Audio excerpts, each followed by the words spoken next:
You ask Tiger to solve. This deals with linear equations with one unknown. The final result is m equals -37/9. Let's solve it step by step. Simplify the expression. Simplify the arithmetic. Group all constants on the right side of the equation. Add 37 to both sides. Simplify the arithmetic.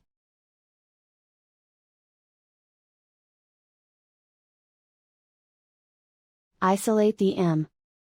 Divide both sides by -9.